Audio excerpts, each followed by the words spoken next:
Hello and welcome to the Misery Loves Mandy podcast. This week we are joined by Lulu Jovovich. She's fucking awesome. You're going to love her. It was really nice to get to know her more. Please make sure to like and subscribe. It helps me. I'm trying to get monetized. Also, just keep the whole episode playing on your screen. You don't have to watch it or watch it and then after you watch it, play it again. Just keep playing it. Okay, guys, I have a goal I'm trying to reach and I need you. Also, make sure to check out my Patreon and enjoy the episode. Let me make sure my hairs are in place. My bangs have been acting a fool lately, let me tell you. They look perfect today. Thank you. I trimmed them myself. Oh, that's dangerous. Is that a norm or did you just not want to? I've had this haircut for so long that I'm just looking at the wire. You can throw it behind your shoulder. The pick catches it. That's be more nice. Yeah. Wow. Legitness. That was a legitness. So wait, you are a you usually trim your bangs or is this a new attempt? I've had this haircut for so long that like I'd be an idiot if I didn't know how to cut it by now, you know what I mean? Yeah. And it just falls straight like this. Like it doesn't, I don't have to do anything. I have perfectly straight hair too. Really? Some guy commented actually today. I get such mean comments on my videos. Some guy wrote, why don't you, and I love him, I think it's funny, why don't you work on your jokes instead of taking the time to do your hair? Oh, and I was like, my hair is perfectly naturally straight. Yeah. Got him. Also, why don't you get some pussy instead of commenting hate speech on Mandy's videos? Yeah.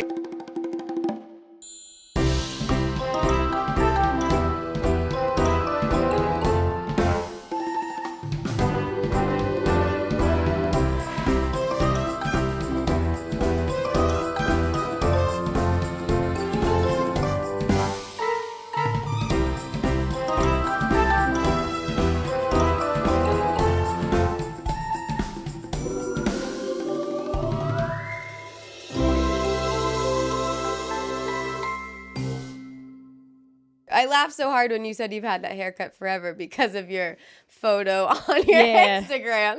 Yeah, my profile photo is me at 5 years old. Same haircut. Yeah. I've actually always had this haircut. So, what? Well, now it's in a bun, but... Well, it had to grow, of course, so when I was a baby, I didn't have long hair. But I always had long, straight hair, nothing else. Just straight. Yeah. That's it. Yeah. Twice I've had bad haircuts where they cut too much off. So yeah. And then you just start crying immediately. I lost it. Yeah. Matt didn't even notice. Yeah. And my life was ruined. Yeah. Yeah, that's why I'm committed to this for the rest of my life. I'm like, I don't care. I've never dyed it. I've never done anything fun with it. I'm just sticking to it. Well, it's perfect. You got what works for you. Thanks. Thank God. The money we save. Oh my, I got highlights once. Hated it. Yeah. Sometimes I just get FOMO because everyone's doing these fun things. Yeah. I get it. I know, but I don't like trends in general. I started going to a Korean hair salon. Oh, nice. And they're like $70, which is pretty cheap for women's haircuts. You know what I mean? Very cheap for a woman's haircut. And it's like, it's all like fresh off the boat Koreans. And they're like, yeah, no, it makes sense. Your hair is like ours. Like, why not? Yeah, keep it. And the funny thing is like, if I ever think like I want to change my hair, then you think outside the box and think people look at your hair wishing they had your hair. Yeah, I know. Grass is always greener. Yeah. I love this, by the way. Two female comedians talking on a podcast. First things about our hair. Do you want to talk about our makeup and vaginas next, Mandy? Those were the next segments. You got the text, right? Yeah. Oh my God. Cool. Well, it's something we deal with. Every time you wear that ring, I have to say I love it so much. It's just the coolest freaking ring. Which one? That one. This one, thank you very much. It's from like the 1930s. My mom got it when she first came to this country, and then like for one of my birthdays, she got it resized because it doesn't fit her anymore because I guess your hands swell with age. Oh, really? I don't know. Something to look forward to. I know, right? I know. Yeah. All right. I just want to say what a raw and real moment it was when we ran into the airport. ran into each other at the airport. Mm. It was just so genuine because at the airport, you're never your best self. No. But then I heard Lulu over my shoulder, and it was you and Maddie, and I was like, wow. Airport in Florida, by the way. Like, we weren't in LA. You weren't expecting to see anybody. Yeah, and our shit got delayed. We were on the same flight. Our flight got delayed for like 3 hours or something like that. Yeah, but it was fun. It was a good time. It's like the epitome of saying bye to somebody and walking the same direction. Saying hi to someone at the airport and then it being delayed for 3 hours. I know. Yeah, that was something. But it was fine. Now we know each other. And that was that was the first time that I saw you and Maddie together as a unit. And I wanted to tell you this because I've known you both individually just like a few times meeting each other. But that was the first time I saw you guys as a unit. And I was like, oh, this is a team. Like, I really like this. Genuinely, like in a wholesome way. I was like, oh, it makes sense. Like, I'm happy for them. Thank you. And that was the day. This was so funny. So I knew that you were talking to Joel from Audrey. Sorry, Audrey. And then I was like, and then you finally said it. And then Matt and I looked at each other, we're like, we know. Yeah. And then I asked who told you, and you said Audrey, and I was like, I haven't met her. Like, I've said hi to her once maybe, and I was like, oh, this is great. But yeah, no, that was like the best week of my life, honestly. I'm serious, because like I had gone on first date with Joel, and then we hung out like one other time, and then that was the week I heard that this TV show I shot was sold to Amazon. I saw all this stuff on your profile. Congrats. Thank you. And so you and Maddie were like the 5th and 6th people to know, actually, because I was told not to tell anyone. So that whole week I was like I practically fell in love with Joel on our first date. So I was in La La Land from that. Then this Amazon thing. Then I visit my best friend in Florida. We have long distance best friendship. So I saw her. So I was just like, ecstatic for a week. And I was like, this is the best thing. And then I saw you and Maddie, and I was like, fuck. These goons. No, just kidding. It was really nice to see you guys, and I was like, oh, this is good. This is good people. These are not like fucktards, like the rest, like so much of LA comedy. I find my circle. It's like Audrey Chappelle and Matt, and that's pretty much. And then people who are like associated with those people are then in my circle. Yeah, I trust like whoever my friends are friends with. I'm like, they have to be good people. So then you got those branches. Yeah, dude, that's been a hard lesson. I've always gotten annoyed when my mom told me that I was naive, but that's been like the past few years in comedy like really taught me about like what friendship is and is not. I mean, my first 2 years in comedy, I could not have befriended more demented, mentally ill people. You know what I mean? Yeah. And I had to learn that the hard way, I guess. And God bless him. Don't shoot me after a show one day. But, it's tough. And, because you don't think you're naive. We all have our histories and traumas and things like that. But, I mean, goddamn, like, yeah, I must have been an idiot. Yeah. I still am, probably. But you learn as you go. Yeah. You learn when a guy says, hey, do you want to have a writing sesh? Yeah. It doesn't mean writing sesh. No. I think I got that pretty early on. I think I never succumbed to that thing. But yeah, I at first thought it was a writing sesh. Right. I was like, oh, cool. Also, any writing sessions never worked. Girl or guy just thinking like, let's write together. Yeah. Doesn't work. Yeah, it helps maybe, like at most it helps like talk out an idea. But yeah, you don't really need... by the way, how fun is it like being with a comic, like those hot riffs you have before bed, just howling at the most absurd shit, going to sleep laughing, and yeah. It's the best. People always talk shit about dating a comedian. First of all, I would have never searched for it. I would have never expected it. I never had it on my don't do list. Right. But it wasn't even a thought. Yeah. To do or not to do a comic. But we got lucky because we've got like genuinely good guys. Yeah, totally. So how long have you guys been together? It's been a couple years, right? Yeah, December will be 3 years. Okay, cool. But it's the best because like comedians have a hard time dating because our lifestyle is so crazy, and we also don't want a person to get in our way. Yeah. Of like, oh, I shouldn't go to my show tonight or go out to like the clubs tonight because I should spend time with my boyfriend. Yeah. But when you're dating someone, it's like you're just like you said, it's like a team. Like we are in this together. Yeah. I think it's the best. I agree. Yeah.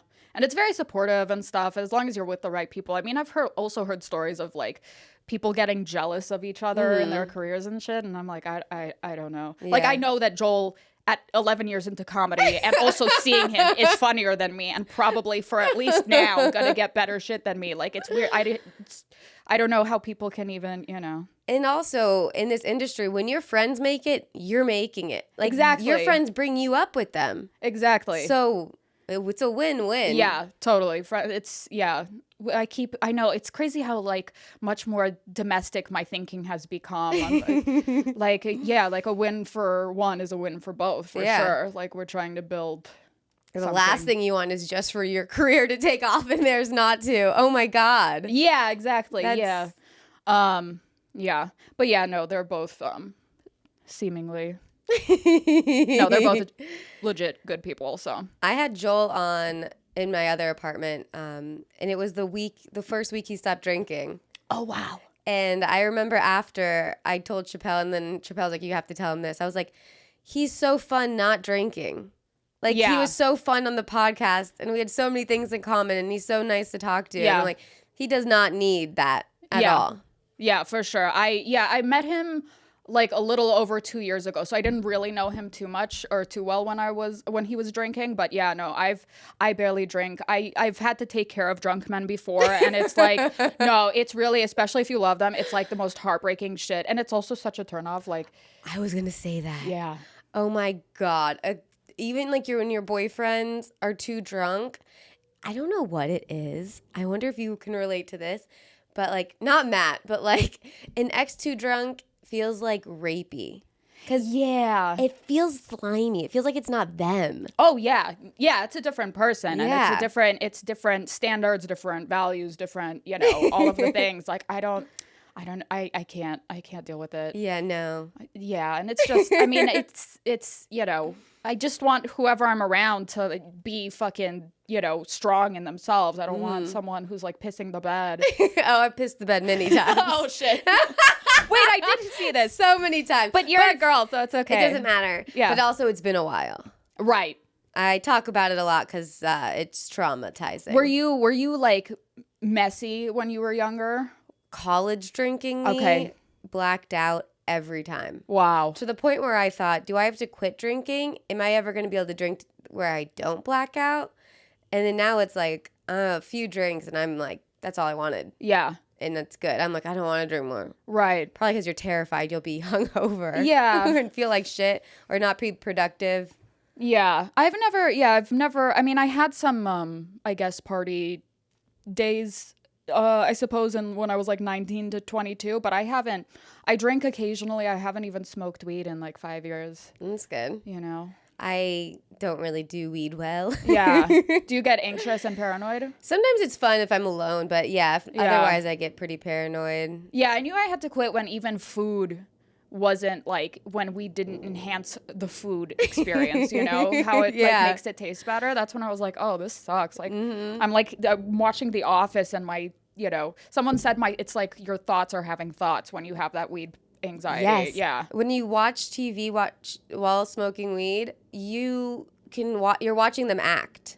Yeah. And I'm like, this is not fun. I'm just like, they're actors right now. Yeah. And you're comparing it to your own life and like times you fucked up in your life. And it's like, it's The Office. No. Like, this is supposed to be fun. Yeah. What are you going to do? Not smoke weed, I there guess. You go.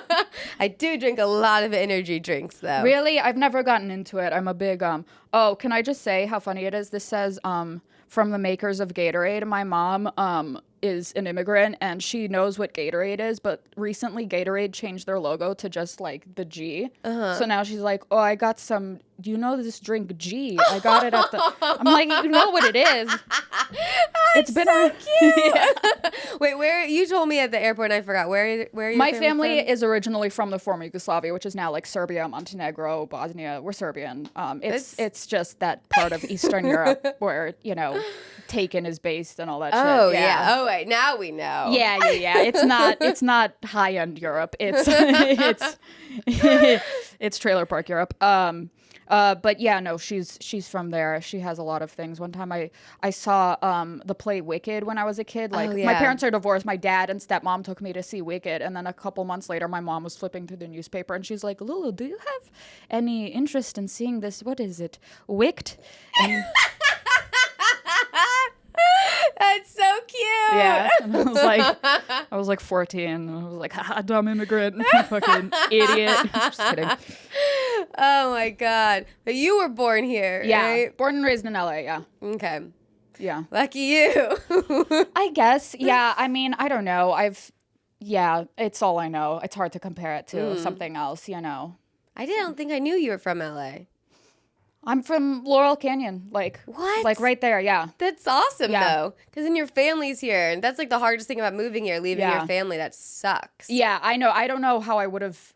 I'm still so like sheltered and clingy to my family. I don't know how I would have, moved from like Ohio or someplace to LA.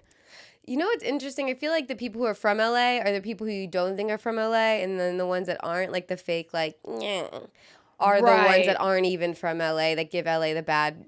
Yeah, yeah, I would say so. And yeah, the people who shit on LA the most are the ones from not here. And I'm like, well, fucking. Same with Florida, too. You're like, it's fun. Yeah.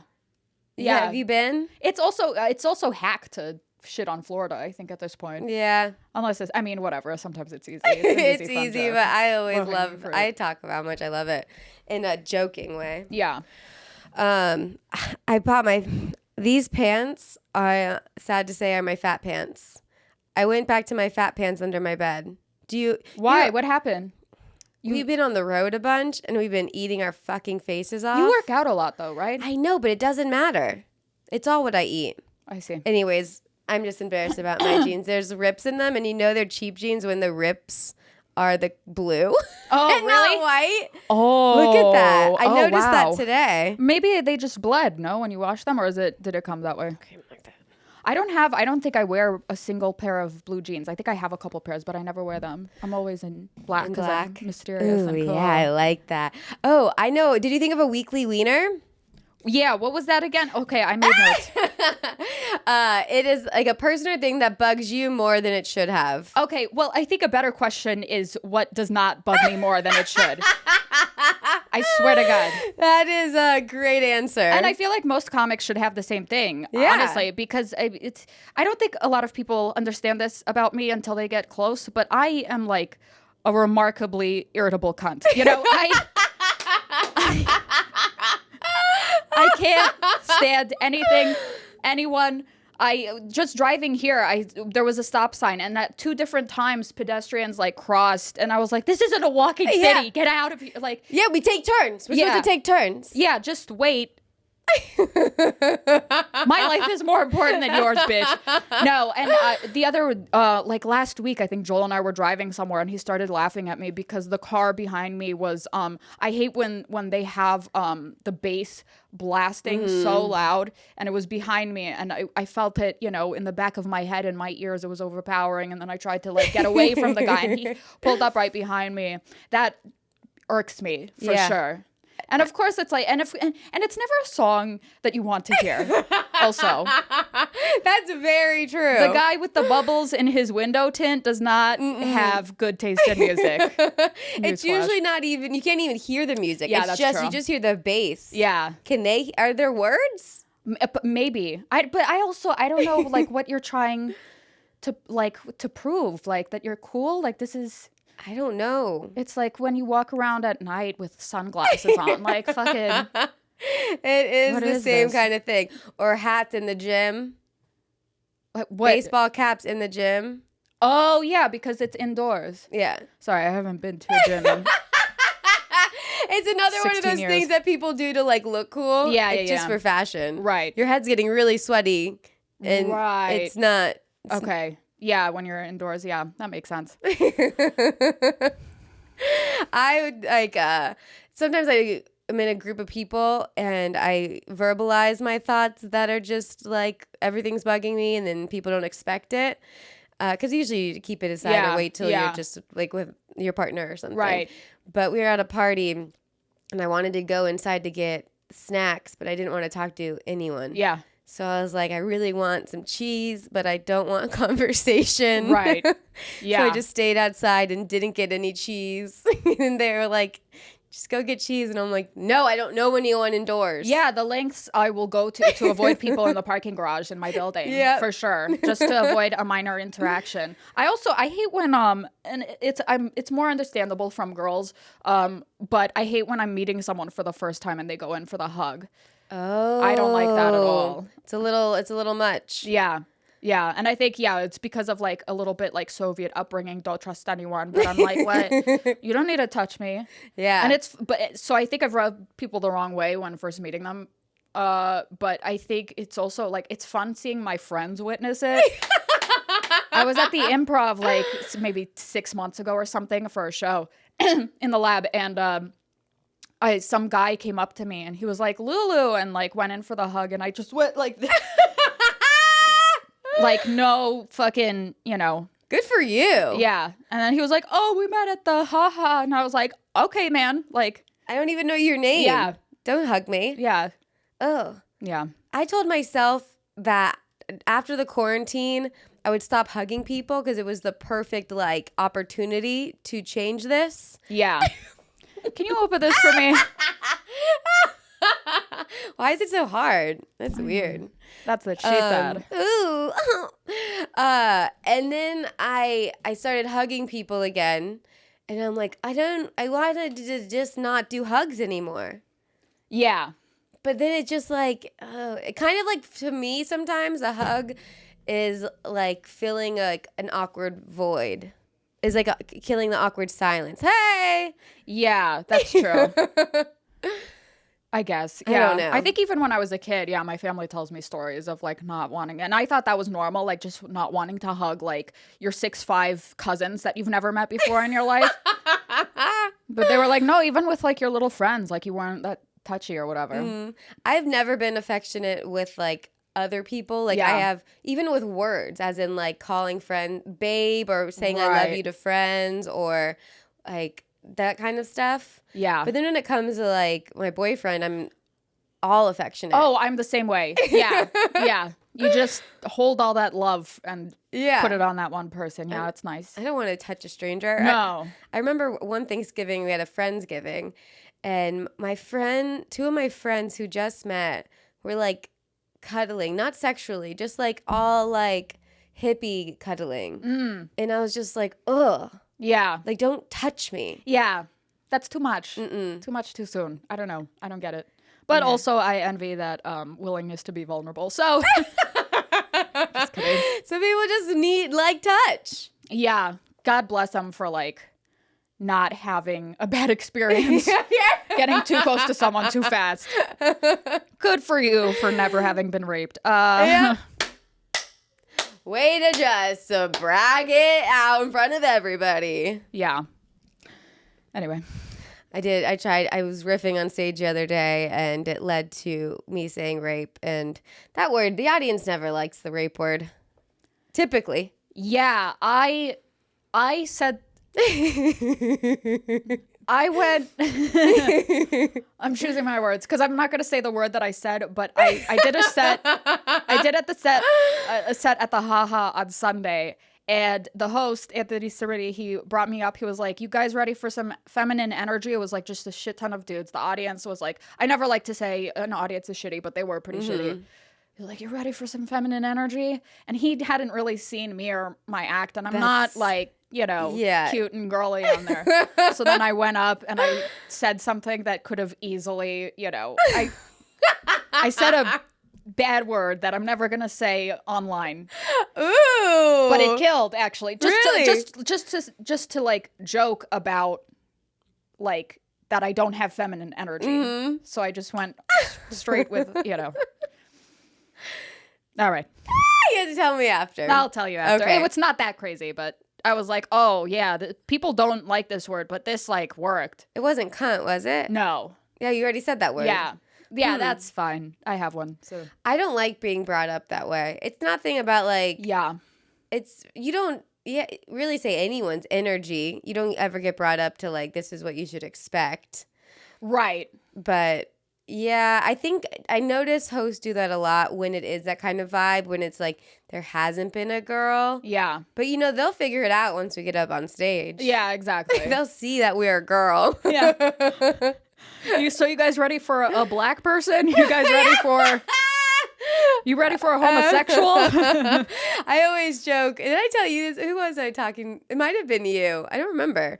Like how every black comic will go up and be like, all right, you ready for the black portion of the show? Oh, yeah. And I'm like, should I just do... It wouldn't work if you're like, hello, you ready for the woman portion of the show? Yeah. That wouldn't get a laugh. Yeah. You ready to use the next 15 minutes to go to the bathroom? Because women aren't funny. Do you think sometimes as a woman, the audience judges you harder at first?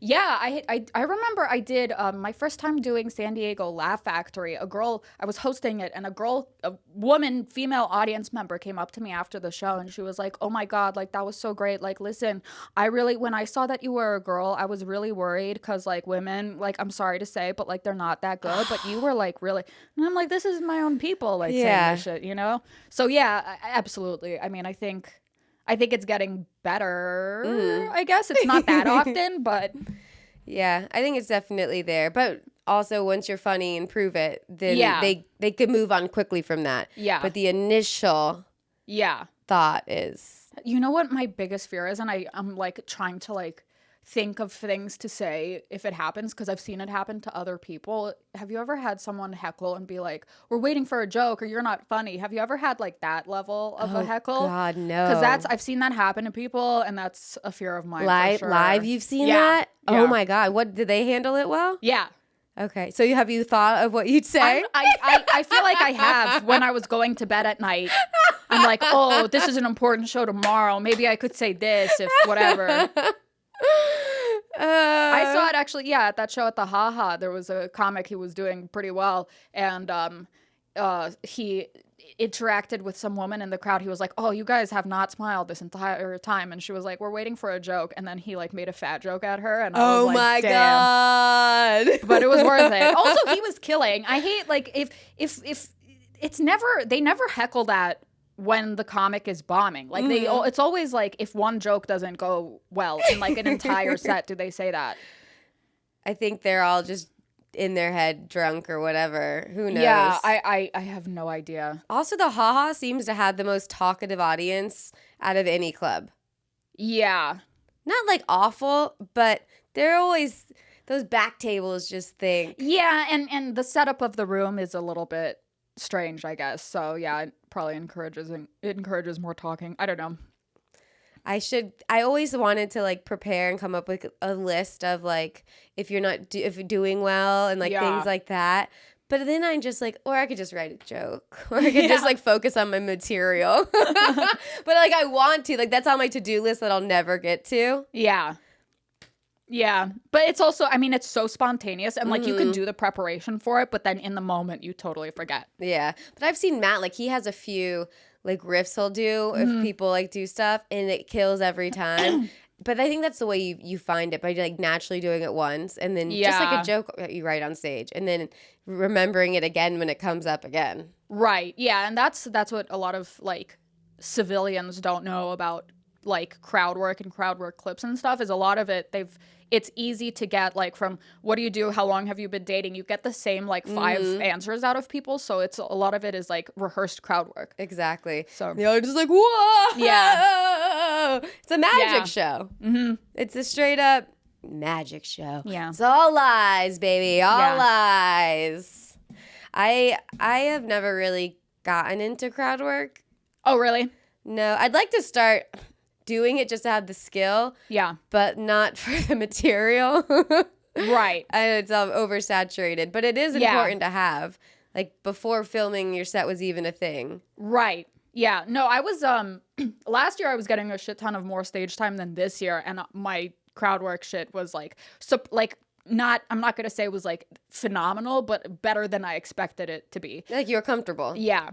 And now I don't like, I have less stage time this year, so I'm like not as willing to spare it for crowd work. I think what happened is after the quarantine, all of these outside produced shows opened up, And then those people ended up getting more shows or tired or a mix of both. So then we lost a lot of outside produced shows, and now it's just like, yeah, I don't know. I feel the same way. There's not many shows in LA that I'm like dabbling with. Yeah, I don't know. It's just got to go on the road. Yeah, that's cool that you guys do that together. Maybe Joel and I will end up doing that eventually. You should, because then it's like you get to make it like a vacation. And it's like cheaper that way too for the headliner, which would be Joel in our case. So it's for one room. Yeah, he's got enough of a following to start headlining. Yeah, I think he's and I'm sure he's got enough material. Yeah. That'd be great. You have to do it. Yeah. Message Matt and I will send you the clothes we've been sewing in the little rooms and stuff. Like the starter rooms. Yeah, that would be fun if that was like the new trend that was started, as opposed to years where it was like comics can't date each other, and then now it turns into like that's like a big trend, you know? Sometimes like after the shows, most people won't know in the audience, or like people who follow him know.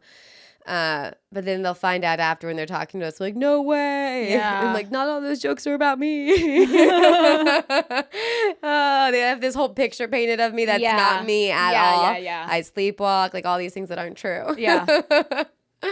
That's something to deal with. Have you written any jokes about him yet? Yes. Yes. Because he's a fucking joke.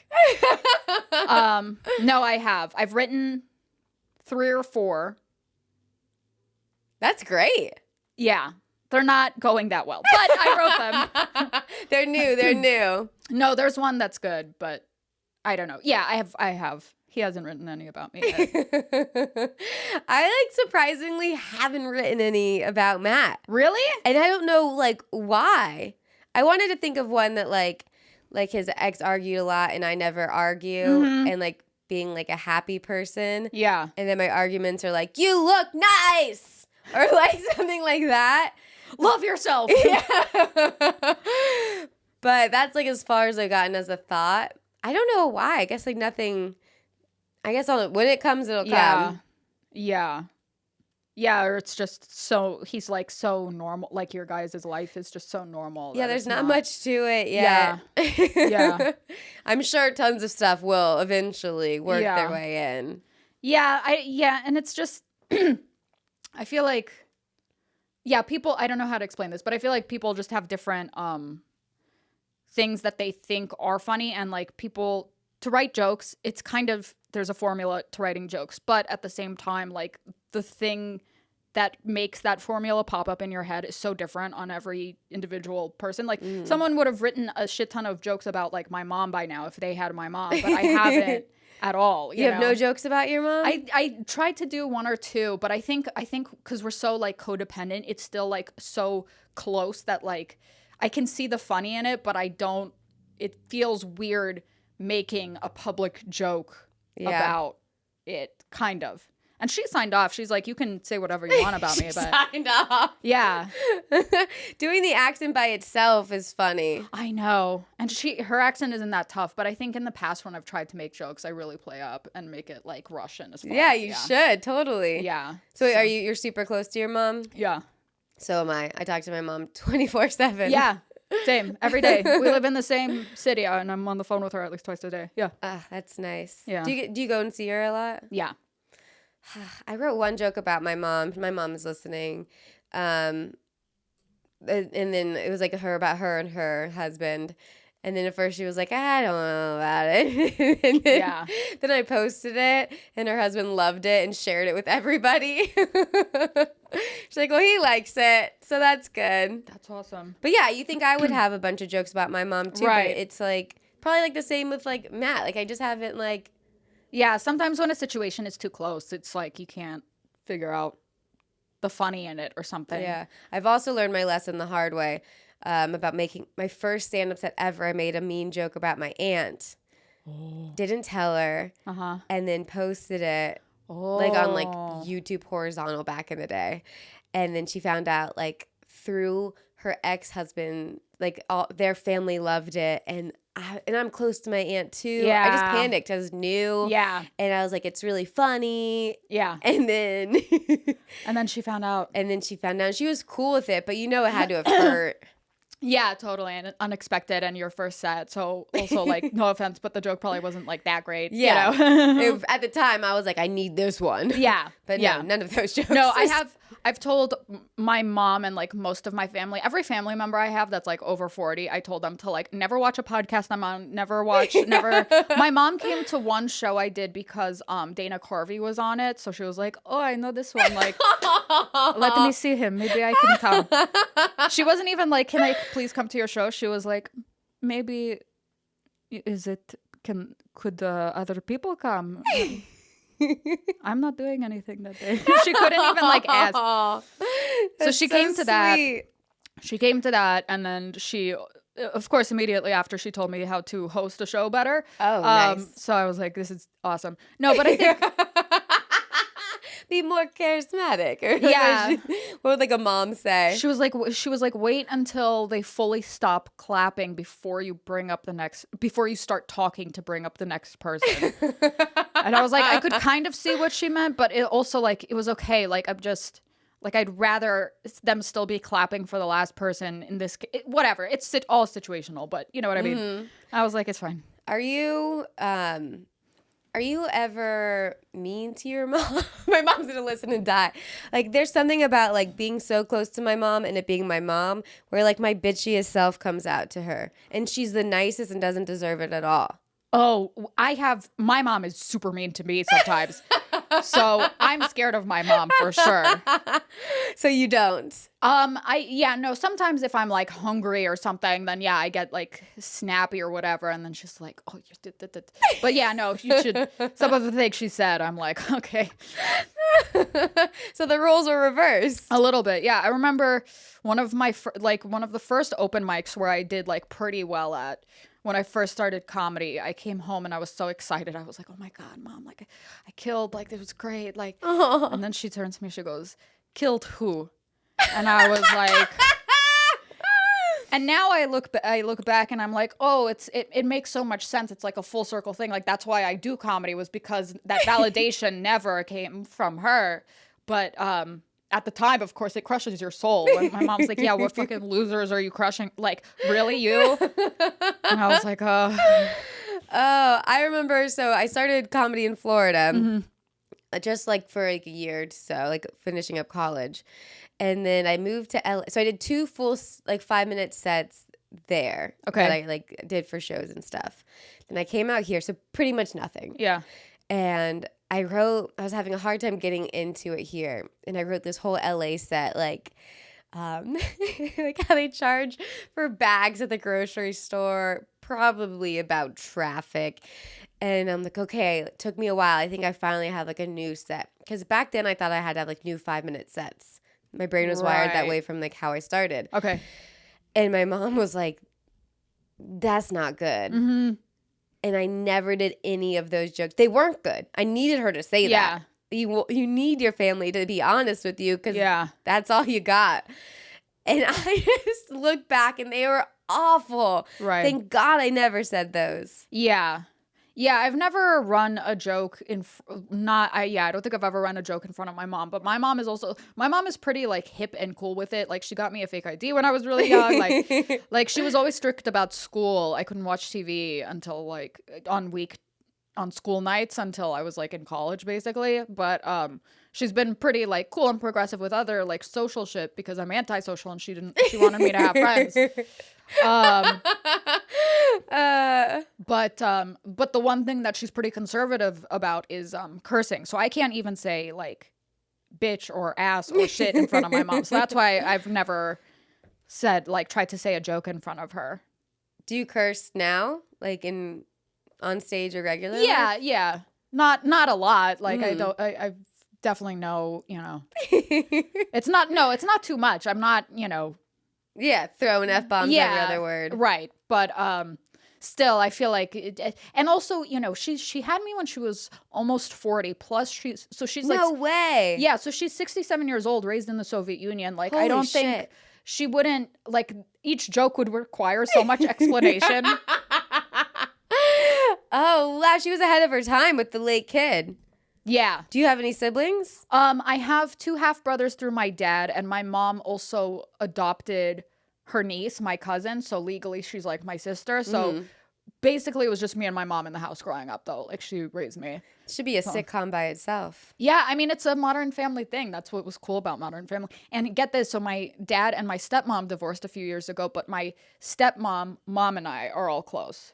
Oh my God. Like, my stepmom, ex-stepmom now, and my mom hang out and shit. That's like, crazy. Yeah. Yeah, it's weird. You know, I was really close to my stepmom, and then since my dad and her got a divorce, I think 2 years ago, maybe, we don't really talk at all. Yeah. It is kind of, it's a weird. Yeah, that's weird. That's sad. Well, it's just like a weird, like when they leave, especially like, you're like, oh, now my dad's like older and alone. Oh, like, yeah. Look what you did. Yeah. It's like I feel like that was more like fucked up than my parents' divorce. Right. Because they're young. They have time. Right. And then the older divorce. How old were you when your parents divorced? 9th grade. Okay. Which I always talk now, and I've been trying this out on stage. I'm like, I think people are more fucked up when their parents don't get divorced. Because I feel like they have the pressure to stay together and all. Like, it's just too much. I feel like a divorce is good for a kid. Yeah. Yeah, it's interesting. I think about that a lot because my parents divorced when I was 3, and my mom, like, I think dated a little bit afterward, but there was never a man in the house. She hasn't dated in 25 years, Jeez. basically. Yeah. Does she just not want to? Right. Yeah, that plus, she's pretty, like, emotionally fucked up and, like reserved and no vulnerability. And I was on that path, honestly, for a while. But she just hasn't wanted to. So I think that kind of also fucked me up. I had to learn every like romantic lesson the hard way because I didn't have an example of it in the home at all. Yeah. Learning the hard way seems like the way with everything. Yeah. And then sometimes twice or 3 times. Like, damn it, I did it again. Yeah. But eventually you become what you it's all be. Yeah, I'm trying to be like nicer to myself about a lot of these things, because there's so much time that I spend fucking going over mistakes and feeling regretful and ashamed and stuff. And I'm like, okay, no one gives a shit. Like, people have fucked up worse than you. You're going to fuck up again. Like, it's not, you can't kill yourself and like relive, every shitty moment that you've ever had. You'll go fucking crazy. Yeah. Yeah, exactly. So I like one of the things I got from my family I just feel like bad communication. Yeah. So I try to be better with that. If Matt's listening, he's probably laughing at there because I'm awful. Really? Yeah. Because I'm like, I'll figure it out. I'll fix this problem. The problem will go away, or just yeah. Or I was like, always call my friend, and that's my communication if there's an issue instead of straight to the problem. Yeah, I'm trying to be super conscious of that as well because I also grew up in a house like zero communication. It was like. It was like my mom would get mad at me for an expectation that she had of me, but I had no idea that was a thing, So with Joel especially, I mean, we have been together for like 5 months. We basically live together. We haven't spent a night apart in like 3 months probably, and we've never fought or anything. But I'm like super conscious of communicating every like even small details. Like I assume that I'm gonna like pick you up or give you a ride to this place on this time for whatever situation, but then I make sure to like say that so it's not like someone's assuming one thing or the other. You have to be super clear, or or that's when everything goes wrong. Right. So I think we're trying to be better than our parents. Just one generation at a time. Until people are too perfect and it's just gross. But I don't think that'll ever happen. No. You don't want that. We don't have to worry about that at all. Yeah.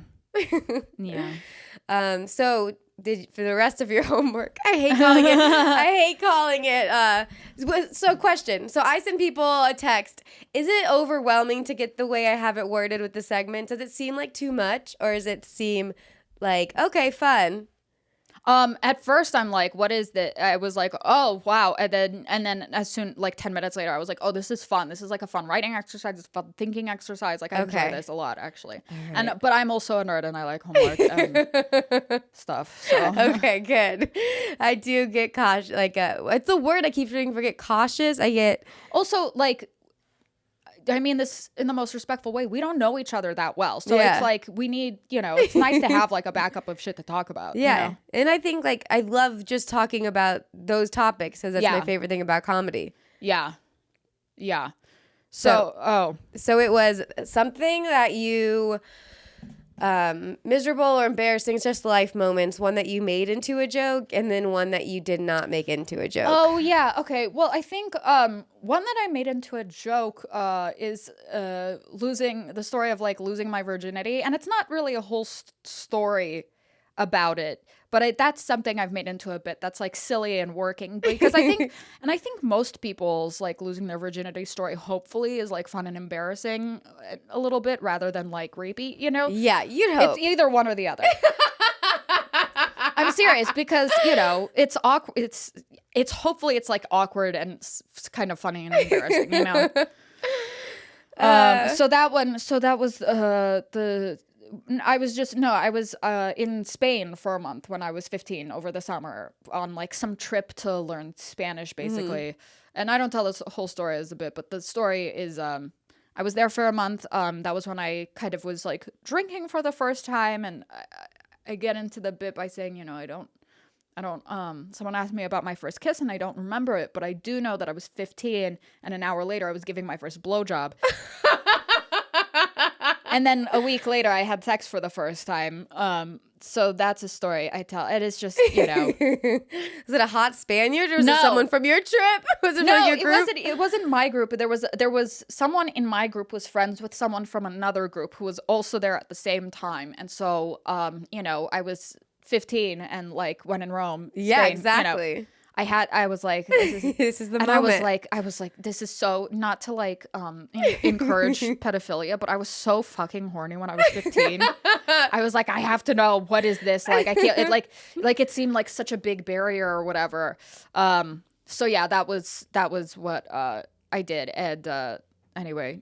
That's a fun place to lose it. Yeah, and I kind of knew I was doing it for the story then. I was like, I don't think I'm gonna date anyone from my high school. Like, I don't think any of that's gonna happen. And I was right. I didn't have sex again for a couple of years after that. Damn, just got out of the way. Yeah. Did you ever see that guy? Did you know him from back home, or he's just in that? No, the guy I don't. He was no, I didn't ever see him again. And I was like, this is great. Like, yeah, easy. Even then, I was like. Emotionally unavailable. The only girl at 15 that'd be like, perfect, I'll never see him again. Yeah. Yeah.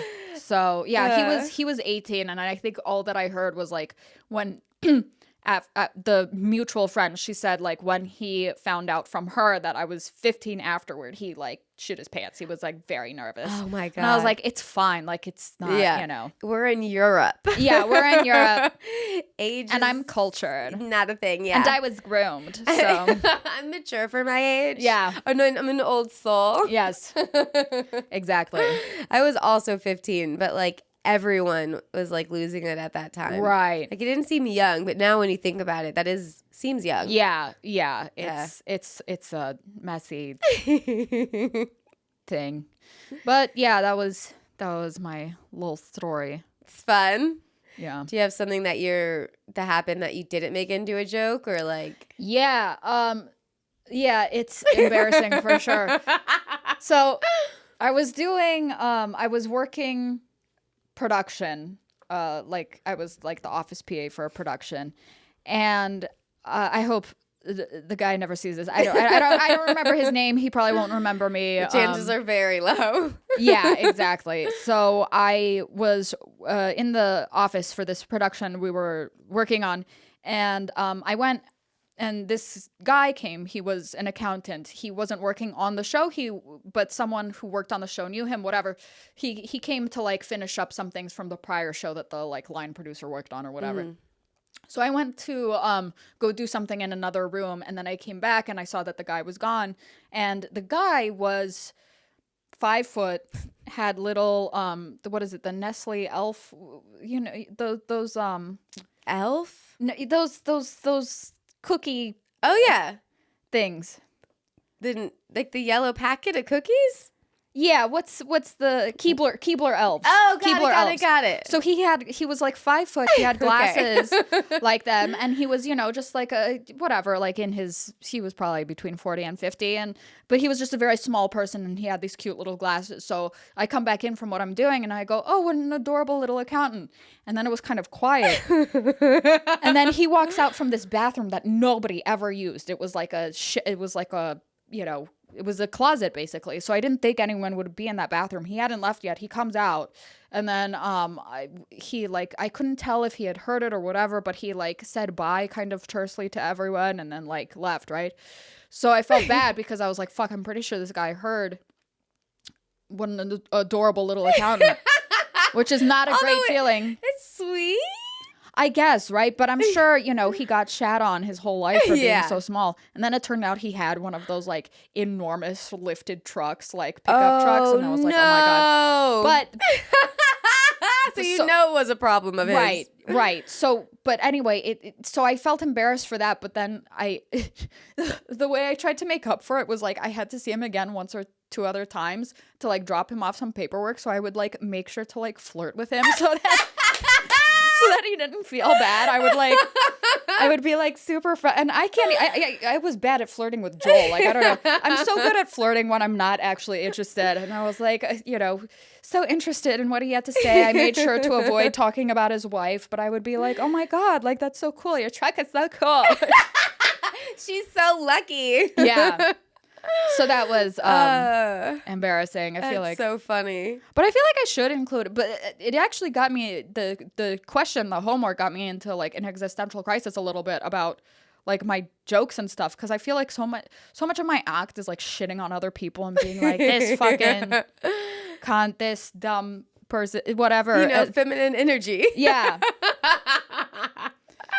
And now I'm like, oh, maybe it would be good to make more jokes about myself and embarrassing shit that I've done, but I don't know, I'm like horrified by things that I've done. I don't want to talk about it. I know. I want to seem cool. But then again, it's not that bad. Like, fucking Jess Holnick doesn't make self-deprecate, you know what I mean? So it's true. It's fine. I shouldn't be too hard on myself about that. Do whatever you like. Yeah. And you could always do another joke whenever you feel like it.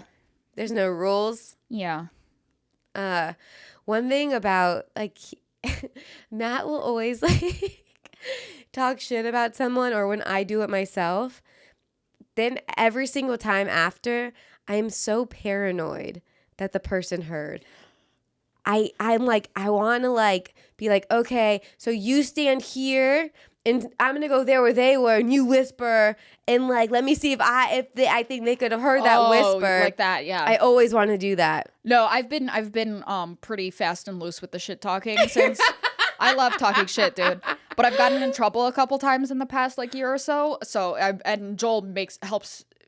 He makes me want to be better about that, because his friend group and stuff, people he talks shit to, it's like me and Chappelle, you know what I mean? So I'm like, okay, this is a good lesson about not, you know, being careful who I talk about, because I have, yeah. But I always like, it's like a high thought but sober, and you're like, I say like, that fucking bitch sucks, and then you just imagine that person turning around and be like, what the fuck did you just say? And I'm like, no, they heard me. We were on the plane the other day, and like, he said something, and the person was in the aisle right there. Oh, and I'm like, that's scary to me. Yeah, that seems like. And the funniest thing is if they hear us whispering, like, yeah. I don't know. Yeah, you don't know. Yeah, I've done the thing where I like write the note, where I'm like so desperate to talk shit about this person that I write the note on my phone and then go.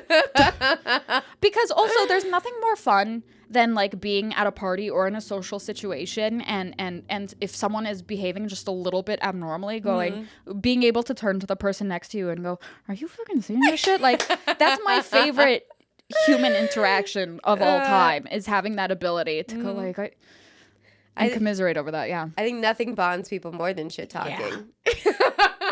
Yeah, we need it. It is. It's I think I read an article about this once, or maybe I just made it up. That it actually has, there's a lot of like negative stigma that is put upon gossiping and talking shit, but actually, I mean, everyone does it. It's part of every culture, and it actually has like an evolutionary advantage because it's exchanging information and also bonding people together, and also especially during more tribal times, it's like us versus them. So it definitely creates that bond. I'm not just saying this because you said it, but when you started saying that, I've definitely read about that as well. Yeah. Because it was something also along the lines of like why all of our first instincts are negative. Yeah. Like, for example, why more people write negative Yelp reviews over positive is because, like, back in the day, if you heard something coming, you're on the attack. Like, right. I'm about to die, bitch. Yeah. I think almost every person I've met in my life my first thought about them was something negative.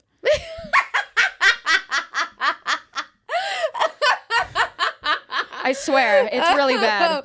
Please say just that sentence on stage.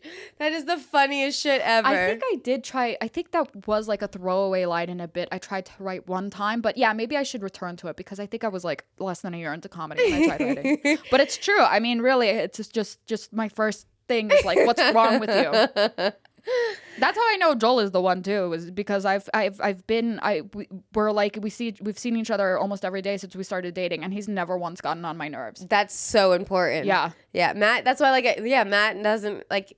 We don't argue. We don't get in like. We're just living. Yeah. And it's, but other people. Oh my fucking God! I had this one joke I tried a long time ago. Never stuck because people didn't get it. But I would say how people have something called a drop kick face. And it's just like a face that you just want to kick. Yeah. But like, usually it doesn't even have to, like their personality, they've said nothing yet. Yeah. All face. Yes. Yes. Kick Absolutely. It. Oh, so irritating. Yeah. Yeah. No, I think about that a lot too. There are certain like prototypes of specific facial structures that like transcend like races and stuff. But I'm like, there are certain faces that are like, look the same as each other, I guess, or like there's just something about like the nose and the cheekbones, and I'm like, oh, this was the most annoying kid in class for sure, always. Like you just have that vibe, and I have yet to be proven wrong when I make that assumption about people. Yeah, usually the personality will follow the fucking horrible face. Yeah, and it's so weird. There's Chinese face reading and stuff too, and I'm like, there is, I think science probably doesn't want to prove that there's some science behind it, but I feel like there's definitely there's got to be some patterns. I think first of all, I don't know what that is.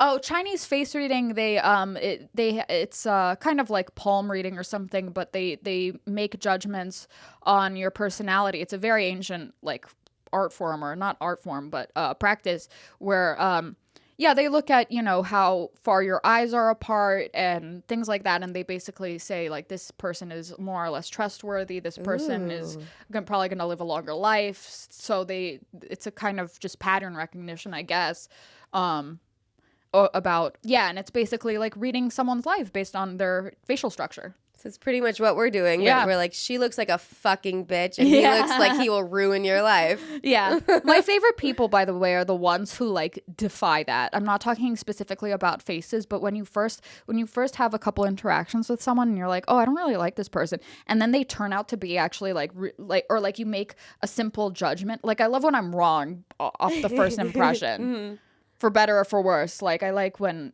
someone just has a lot more going on than you originally maybe thought about them. Yeah, it's way more interesting. Yeah.